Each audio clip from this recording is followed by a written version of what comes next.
하나님의 마음이라는 제목으로 함께 말씀 나누기 원합니다. 요즘 우리말을 하는 사람들도 마치 외국에 있는 것처럼 소통이 잘 안 될 때가 있죠. 같은 집에 또 같은 직장, 같은 지역에 살고 있어도 여러 가지 이유들 때문에 불통의 시대에 소통이 얼마나 중요한가 또 우리가 체득하게 되어집니다. 대화가 안 돼서 답답함을 호소하는 사람들도 있죠. 또 우리 몸에 혈관이 막히면 아주 심각한 심장이나 뇌에 또 기관에 나쁜 영향을 미치면서 또 그것이 생명의 위협을 초래하기도 합니다. 여러분 수도 파이프는 어떻습니까? 배수관들 여러 가지 호수들도 이 막히면 터지게 되고 큰 문제가 또 일어나기도 합니다. 이것은 가족 간의 대화도 그렇죠. 할아버지와 손녀, 손주가 대화가 잘 안 될 수도 있습니다. 같은 우리말을 쓰는데도 이미 세대가 또 생각하는 것이 너무 달라져 버렸죠. 그리고 이것은 기업 간에 그리고 또 국가 간에도 이것이 대화가 잘 되지 않으면 오히려 갈등이 생기게 되죠. 그것이 심화되면 전쟁까지 일어나기도 합니다. 요즘 세계에서 이 강대국 중에 한 나라가 완전 일방통행을 가지 않습니까? 그 나라 때문에 그 사람 때문에 전 세계가 긴장하며 얼마나 힘들어하는지 모릅니다. 이처럼 대화, 소통은 대단히 중요한 것이죠. 그러면서 이 소통에 있어서 참 중요한 것은 이 마음을 아는 것이죠. 마음을 읽어주고 이해해주고 격려하는 것이 대단히 중요하다고 할 수 있겠습니다. 문제는 하나님의 사역자 중에서도 하나님의 일을 하는 사람들 중에서도 하나님과 소통이 안 되는 분이 있습니다. 큰일 난 것이죠.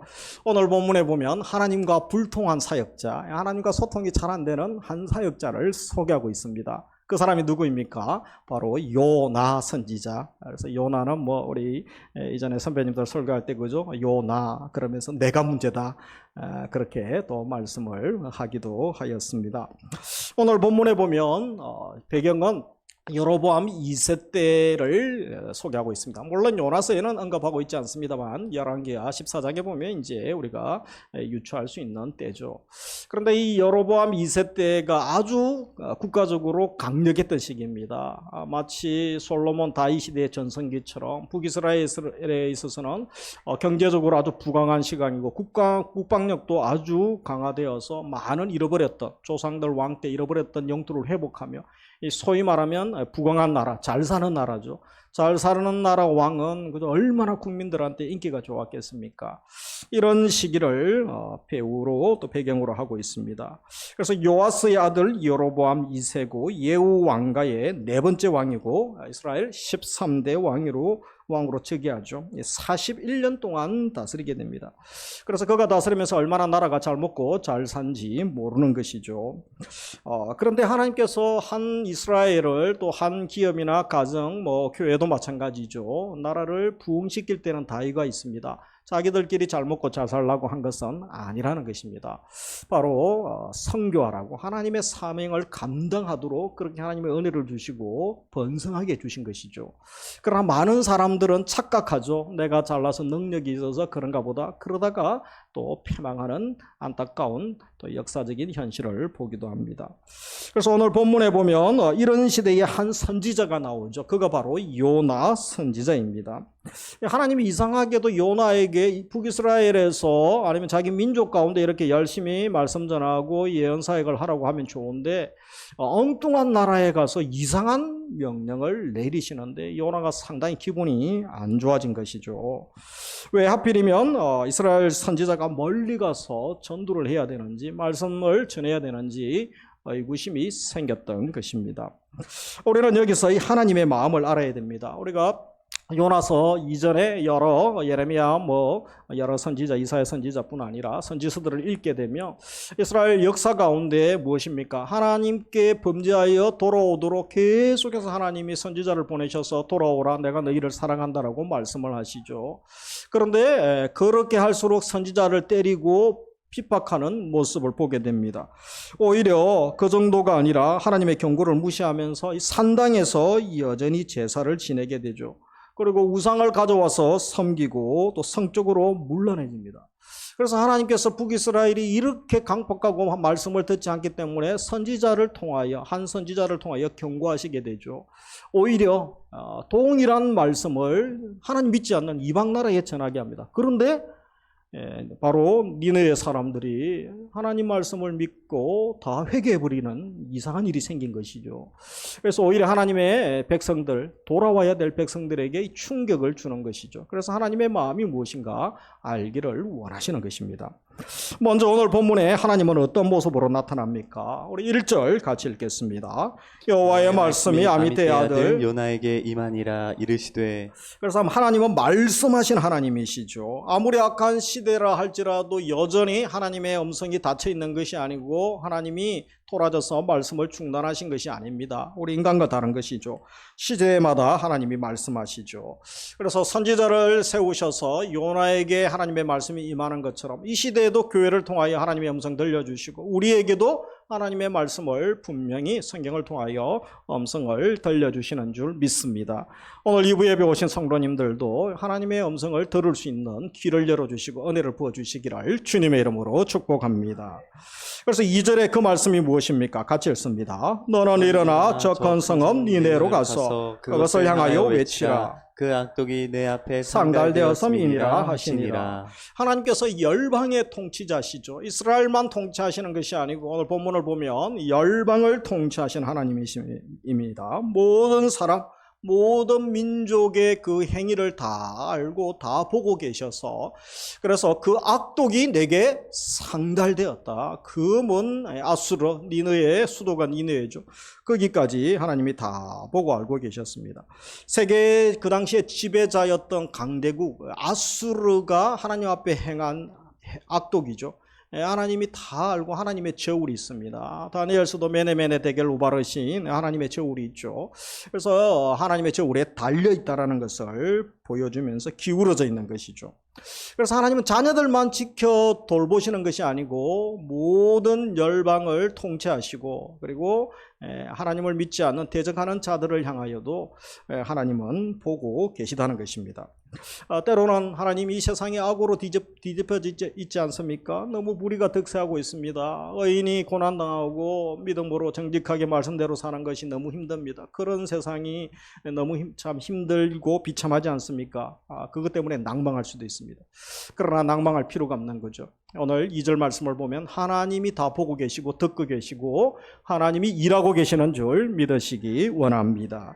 하나님의 때가 있는 거죠. 그래서 때가 되면 요나를 통하여 니느웨에 대한 말씀이 전달되고 또 하나님의 심판이 임하죠. 사실 요나 때문에 니느웨가 잠깐 회개합니다. 그러나 나중에 나훔 선지자 때 보면 결국은 그들이 오래가지 않죠. 그래서 다시 하나님의 심판이 임하는 것을 보게 되어집니다.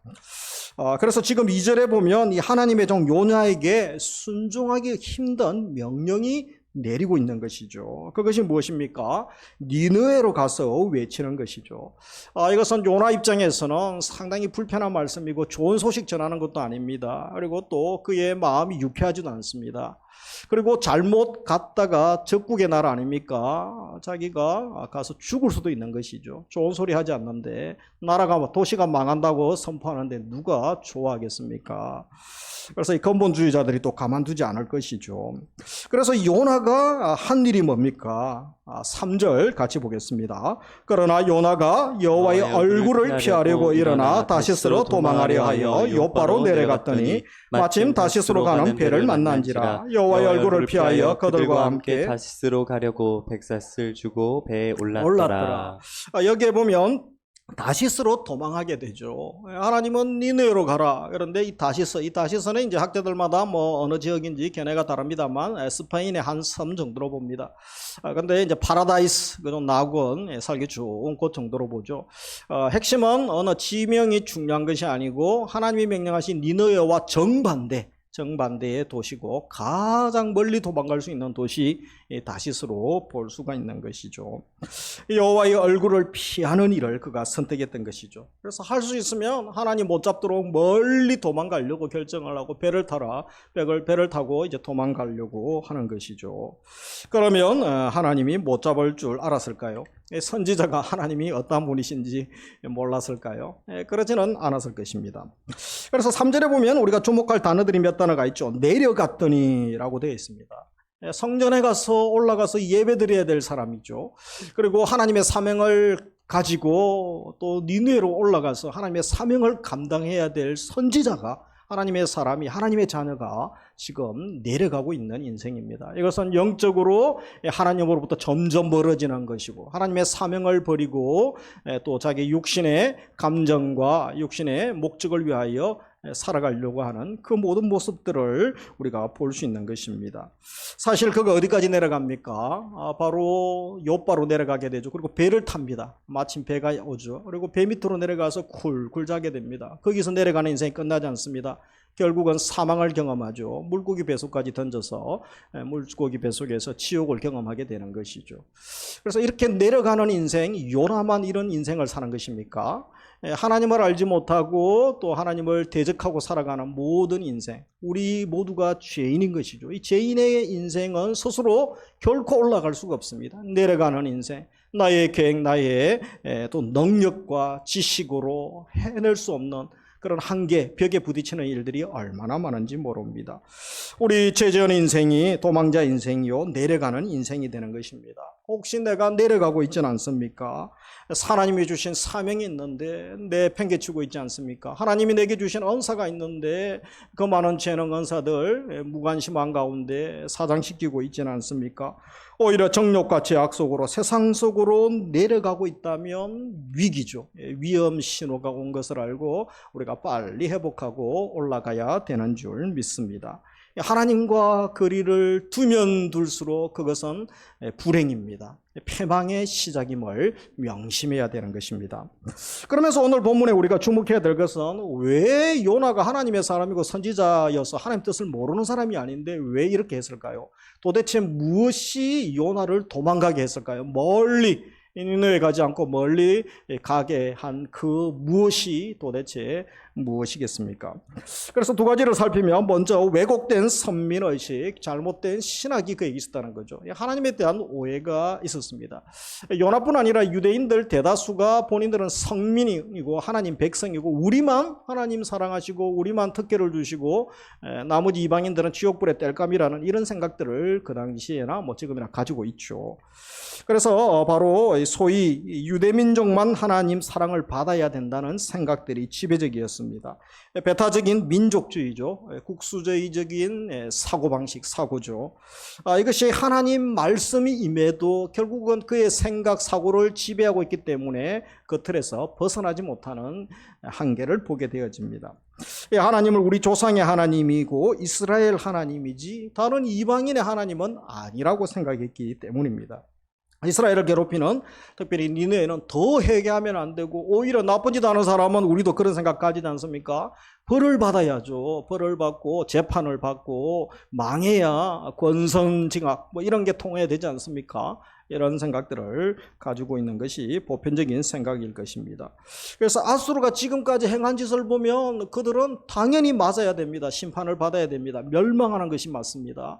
그리고 그래야 말씀대로 살고 의롭게 살려고 하는 사람들이 좀 속이 시원하고, 악인들이 망하는 것들 보고, 악한 기업이 망하고 악한 또 나라가 망하는 것 보면 얼마나 기쁘겠습니까? 이런 생각들이 우리에게 있을 수 있습니다. 민족주의적 감정으로 이방인까지도 사랑하시고 구원하고자 하시는 하나님의 무조건적인 사랑의 벽을 세우고 있는 거죠. 스스로 막아쓰고 있는 요나의 또 의식을 보게 됩니다. 그래서 여호와의 얼굴을 피했다는 것, 이것은 마땅히 행해야 될 봉사의 직무를 외면한 것이죠. 그리고 또 하나님이 부르시는 소명을 피하여 도망했다라는 뜻으로 볼 수가 있는 것입니다. 사실 요나가 하나님 뜻이 무엇인지 모를 선지자가 아니죠. 그리고 하나님이 그를 어디에 부르셨는지 그는 분명히 알고 있었습니다. 자기 사명도 알고 있었죠. 그러나 이런 선지자라 할지라도 그의 사고를, 민족적 사고를 깨는 것은 너무 어렵습니다. 바로 이런 생각 때문에 하나님의 말씀을 순종하기가 너무 힘들었다는 거죠. 우리나라도 그런 역사가 있죠. 우리나라를 힘들게 했던 나라가 구원받는다면, 그들에게 선교하러 가라면 주저하는 분들이 지금도 있을 수 있죠. 특별히 집안에 조상들이 너무 큰 아픔과 피해를 경험한 사람들은 더 그럴 수도 있는 것이죠. 그래서 요나만의 문제가 아님을 보게 되는 것입니다. 이 두 번째, 세속주의적 세계관 때문입니다. 요나는 힘으로 평화를 얻을 수 있고 힘만 있다면 얼마든지 우리 힘으로, 우리 군사력으로 또 평화를 가져올 수 있다라고 확신했던 사람이었습니다. 그 당시 역사적 상황을 살펴보면 아수르가 이제 북이스라엘과 유다를 여러 차례 공격을 하게 됩니다. 그리고 예후 왕 때 열왕기 14장을 근거로 해서 보면 이미 이제 조공을 바치게 되죠. 힘이 없으니까 결국은 조공을 바치는 기록들도 있습니다. 그런데 이 아수르가 그 당시 또 강대국이 하나 있었습니다. 그 지역에 다메섹이죠. 다메섹과 전투를 했는데 다메섹이 패배합니다. 그래서 이 아수르가 얼마나 기고망장하겠습니까? 중동 지역에 우리를 이길 나라는 없다고 떵떵거리고 교만하게 있었겠죠.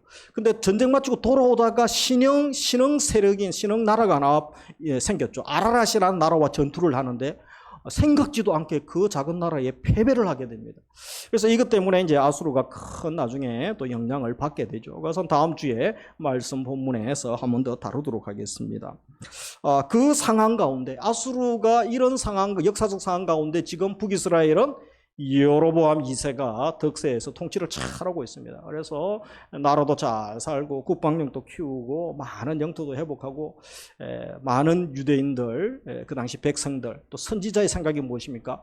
우리가 힘만 키우면 얼마든지 우리가 제2의 전성기를 계속 누리고 오래 누릴 수 있고 우리 힘으로 평화를 가져올 수 있겠구나.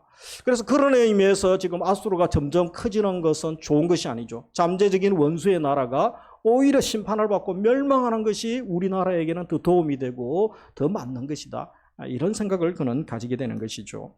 비록 이스라엘 왕 여로보암 2세도 문제가 많죠. 하나님 믿지 않죠. 그러나 아수르 왕은 더 나쁜 왕이고 더 악한 왕이고 니느웨도 더 죄를 많이 지었기 때문에 나는 그래도 덜 악하고 덜 죄를 지었기 때문에 더 죄 많이 지은 사람이 벌받고 망하는 것이 맞지 않습니까? 그런 논리를 우리가 생각해 볼 수 있는 것이죠. 그런데 그 니느웨의 복음을 전하라고 하니 거절하는 정도가 아닙니다. 아예 하나님께 데모하는 것처럼 반대로 전방대 가장 먼 도시로 가려고 하고 있는 요나 선지자의 모습을 보게 됩니다. 그래서 그의 문제는 무엇입니까? 하나님의 말씀 앞에 순종하는 것보다 하나님 말씀의 가치보다 세속적 가치에 사로잡혀 있는 것이 바로 요나의 문제였던 것입니다. 하나님의 말씀대로 사랑과 희생으로 이루어내는 평화가 아니라 얼마든지 우리가 힘만 있으면 우리도 이 세상에 평화를 가져올 수 있다. 그런 생각을 가지고 있었던 것이죠.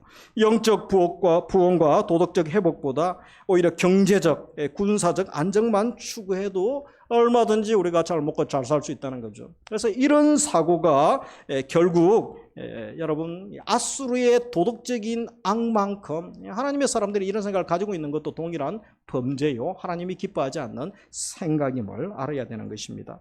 오늘 2부 예배 들으시는 우리 성도님들은 어떤 생각, 어떤 또 가치관, 세계관에 또 익숙해져 있습니까? 또 그런 것들을 가지고 있습니까?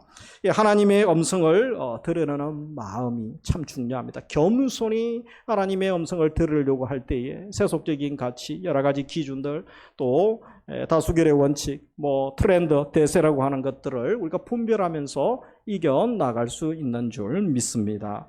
그래서 우리가 하나님의 임재 앞으로 나아가 주님 온전히 나의 생각, 감정을 다스려 주옵소서. 또 기쁨으로 순종할 수 있는, 주의 뜻을 잘 알고 순종할 수 있는 단계까지 나아가게 하여 주옵소서. 우리의 기도가 되기를 주의 이름으로 축복합니다. 그러면서 세 번째, 하나님의 뜻에 대한 자세를 우리가 살펴볼 필요가 있습니다. 3절에 읽었던 것처럼 마침 다시스로 가는 배를 만난지라, 이 마침이 나오죠. 하나님 말씀에 불순종하고 오히려 하나님 대적하고 데모하는 것처럼 멀리 가게 되죠. 그때 되면 하나님이 바로 요나를 때리시고 팔다리를 부러뜨리시든지 때리시고 혼내셔서 요나가 정신 바짝 차리고 바로 하나님께로 돌아오면 됩니다. 그런데 하나님께서는 그렇게 하지 않습니다. 오히려 오늘 본문에 보면 나쁜 짓 하고 또 하나님 기뻐하지 않는 일을 하고 그 삶을 사는데 더 잘되는 기업을 봅니다. 더 잘되는 나라를 봅니다. 남을 괴롭히고 때리고 전쟁 일으켜두고 더 잘 먹고 잘 사는 사람들이 얼마나 많습니까? 그런 개인, 기업, 공동체를 우리가 보게 되죠. 이런 것 때문에 의인이 힘들어지고 또 하나님의 통치에 대한 신정론에 대하여 의구심을 품고 질문하는 선지자들도 많았던 것입니다. 우리가 여기서 하나님의 뜻을 알고 어떻게 인도함 받는지를 아는 것은 대단히 중요한 것입니다. 특별히 마침 만난지라 이 환경의 인도를 받는 거죠. 하나님의 뜻을 따르지 않고 자기의 생각, 자기의 어떤 기준 따라서 감정 따라서 휩쓸린 요나 선지자. 그런데 오히려 그렇게 불순종의 자리로 나가는데 환경의 문이 활짝 열려버린 겁니다. 욥바로 다시스로 가기 위하여 욥바로 가야 되는데 그죠? 항구에 가니까 배가 딱 도착해 버린 것입니다. 이럴 때 문이 열렸구나, 환경이 열렸구나, 하나님의 뜻이구나, 할렐루야. 이러면서 이제 배를 타게 되는 것이죠. 우리가 이런 잘못된 결정을 하는 경우들이 얼마나 많은지 모릅니다. 그래서 다시 한번 우리가 분별을 잘 해야 됩니다. 사무엘상 15장에 보면 사울이 버림을 받죠. 아말렉 전투에서 하나님의 음성을 온전히 순종하지 않죠. 그때 들렸던 게 뭡니까? 짐승의 소리, 또 백성들의 소리, 자기 정욕의 소리에 귀 기울이죠. 배후에 사단의 음성이 있었죠. 그러나 정말 들어야 할 음성이 하나님의 음성이라고 분명히 또 말씀을 하고 있습니다. 조급해하지 말아야 됩니다. 확신이 올 때까지, 평강이 올 때까지 우리가 기다려야 되는 거죠. 그래서 그렇지 않다면 곧 뭐죠? 배를 타고 갈 수는 있습니다. 길이 열리고 문이 열린 줄 착각할 수 있죠. 그러나 곧 광풍이 몰아칩니다. 대풍이 몰아치고 배 전체에 있는 사람까지 다 그저 무욕하는 살림들 재산 다 버리고 생명 살리기 위하여 다 같이 죽을 고생을 하는 것을 보게 되어집니다. 어떻게 요나가 그것을 알았겠습니까? 그래서 사명 버리고 불순종하는 사람들, 그런 사람들이 혹시 내 주위에 있습니까? 거리를 좀 두시는 게 좋습니다. 같이 불똥이 튈 수도 있는 거죠. 이 성경책을 잘 읽어보시면 그런 경우가 한두 번이 아님을 보게 되어집니다. 그래서 우리는 지혜자가 되어서 말씀을 잘 분별하고 주님 가까이 임하고 또 주님 사랑 많이 받는 은혜를 우리 모두에게 부어주시기를 주의 이름으로 축복합니다. 주의 뜻을 바로 알고 이 선하신 인도함을 받는다면 얼마나 감사하고 기쁜지 모르는 것이죠. 그래서 우리가 구체적으로 하나님의 뜻을 어떻게 알고 어떻게 우리가 또 살아야 되겠습니까? 먼저 하나님의 뜻을 이해하라라고 말씀합니다. 에베소서 5장 16절에 보면 세월을 아끼라 때가 악하니라 그러므로 어리석은 자가 되지 말고 같이 읽습니다. 오직 주의 뜻이 무엇인가 이해하라. 주의 뜻이 무엇인지 알아야 되죠. 그래서 제자 훈련을 받고 큐티를 하고 또 129절 암송을 하고 또 사랑방 모임을 하고 설교 말씀 가지고 또 묵상하고 뜻을 알고 또 우리가 실천하려고 노력하는 거죠. 그리고 분별하라고 말씀합니다. 로마서 12장 너희는 이 세대를 본받지 말고 오직 마음을 새롭게 함으로 변화를 받아 같이 읽습니다. 하나님의 선하시고 기뻐하시고 온전하신 뜻이 무엇인지 분별하도록 하라. 그래서 이 분별이 중요하죠. 여러분 요즘 뭐 가짜 보석들 가짜가 판을 치지 않습니까? 또 미패도 많죠. 그래서 진패, 다이아몬드도 진짜를 분별하기 위하여 많은 전문가들이 그죠? 연구를 하고 그래서 이제 가려내기도 합니다. 특별히 진리가 아닌 비진리, 거짓들이 얼마나 많습니까? 이단 사이비가 요즘 우리나라 뭐 전 세계를 휩쓸고 있죠. 마지막 세 또 예언대로 이루어지고 있습니다. 우리가 진리를 잘 분별해야 됩니다. 영적 민감도를 높여야 됩니다. 감정에 민감하고 말에 민감하고 어떤 분들 피부가 더 민감한 분들이 있죠. 그래서 뭐 또 좋은 화장품도 씁니다. 그런 수준이 아니라 우리 영혼이 성령의 음성에 민감하고 진리에 민감하고 이 시대에 악한 시대에 영적으로 민감할 수 있기를 주의 이름으로 축복합니다. 그러면서 두 번째 나를 향한 하나님의 뜻은 말씀 안에서 지혜롭게 결정하는 거죠.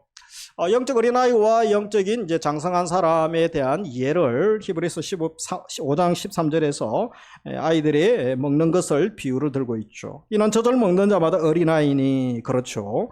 그래서 의의 말씀을 경험하지 못한 자다. 영적인 어린아이는. 그러나 단단한 음식은 장성한 자의 것이니 영적으로 성숙한 사람 같이 읽습니다. 그들은 지각을 사용함으로 연단을 받아 선악을 분별하는 자들이니라. 그래서 이런 사람들은 하나님의 연단을 받습니다. 그리고 말씀으로 이제 분별할 수 있습니다. 스스로 말씀을 분별하고 하나님 뜻을 알고 행할 단계까지 나아가게 되는 거죠.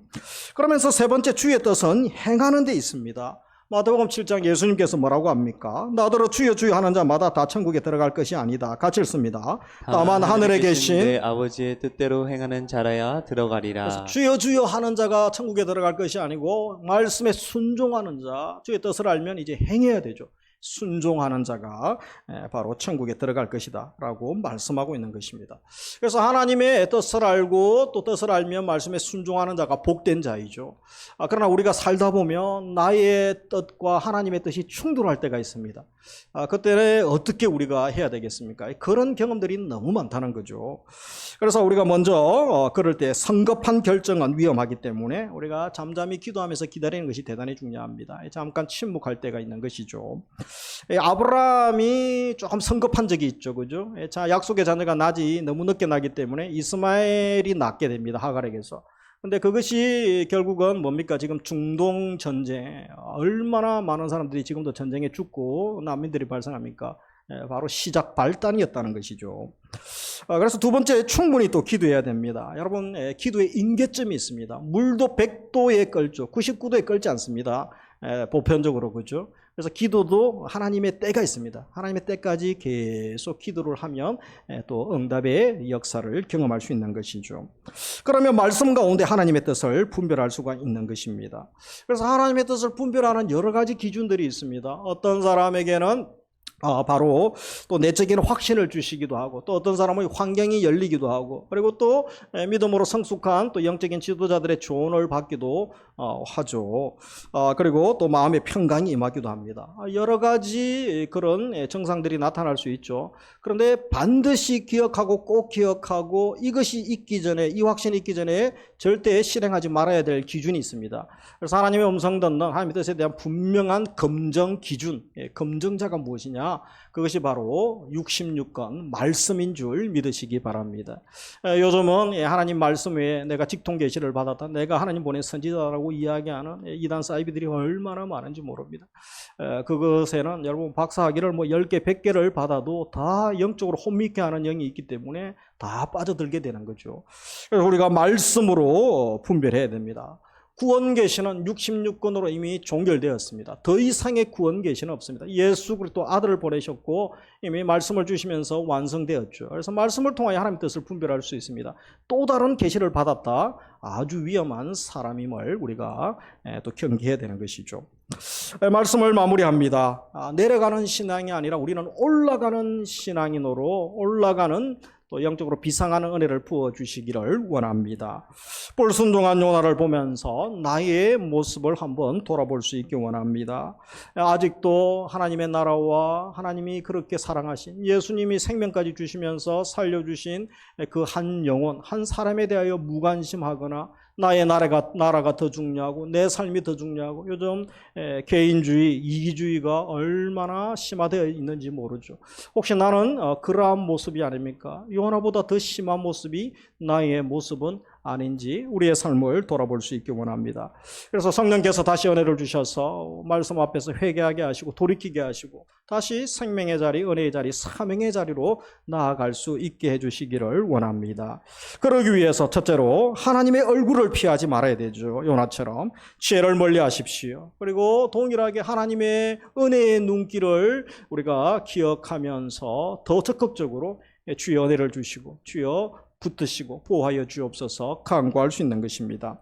그리고 하나님의 애타는 마음을 알고 절겨 순종하는 삶, 우리 주님께서 기뻐하시는 삶임을 알기를 원합니다. 성경에 보면 여러분 비둘기도 노아 방주로 결국은 돌아옵니다. 홍수 이후에. 그리고 까마귀가 그저 하나님의 음성을 듣고 선지자를 또 먹여 살리게 되죠. 그리고 나귀도 여호와의 사절을 볼 줄 아는데 거짓 선지자는 보지 못하죠. 소도 제 주인을 알고 음매합니다. 양도 목자의 음성을 듣고 우리로 들어옵니다. 그런데 이스라엘은 하나님의 음성을 듣지 못하죠. 그리고 선지자도 정신이 나가서 지금 전혀 하나님의 마음을 알지 못하고 딴 생각을 하고 오히려 멀리 도망가고 있는 모습을 봅니다. 이 시대의 한국교회의 모습, 우리 교회의 모습, 또 사명자들의 모습은 아닐까요? 우리가 너무 경제적 부유와 또 쾌락에 빠져 있는 것이죠. 돈의 노예가 되어버리고 오락을 찾고 자기 사랑이 충만한 시대를 살고 있습니다. 요나를 향한 하나님의 마음, 또 하나님의 계획, 그리고 요나가 결국은 회개하게 되죠, 마지막에. 그래서 또 성경을 기록하지 않습니까? 그래서 우리에게 무엇을 하나님께서 전달해 주기를 원하시는가? 하나님의 음성을 우리가 이 시대에 들어야 될 줄 믿습니다.